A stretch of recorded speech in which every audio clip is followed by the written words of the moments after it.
की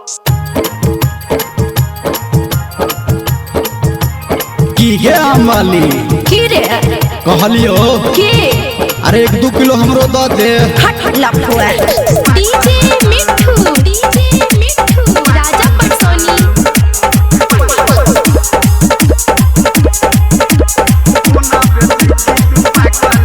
हे गे माथ पे दौड़ा हल्ला के घुमै छी टोला मोहल्ला में हल्ला करै छी।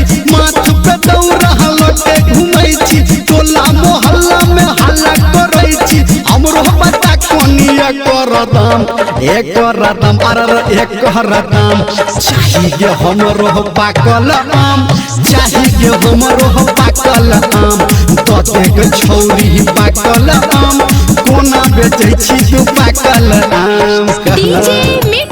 डीजे मिठू राजा पटसोनी। मां गायत्री रिकॉर्डिंग स्टूडियो।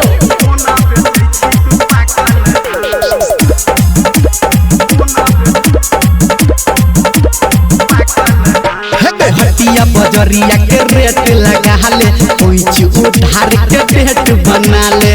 अच्छा हटिया बजरिया के रेट लगा ले पैंच उधार के डेट बना ले। लोटे तराजू सामान जो खै छी रुपया कौड़ी के ध्यान रखै छी। हमरो पता कोने एकर दाम चाहिए हमरो पाकल आम चाहिए हमरो पाकल आम दते के छौरी पाकल आम केना बेचै छी पाकल आम। बात डीजे नहीं मिठू राजा पटसोनी। अभी आप सुन रहे हैं सावरिया म्यूजिक।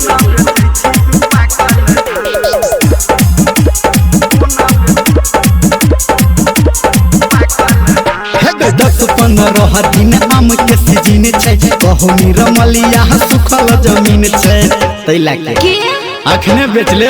10-15 दिन आम के सीजन छै कहूनी रमलिया सुखल जमीन छै।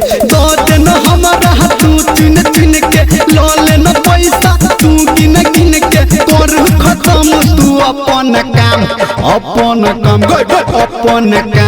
दते के छौरी पाकल आम चाहिए हमरा पाकल आम लो लेबो सबटा पाकल आम दते न अपन पाकल आम। बात के रुपया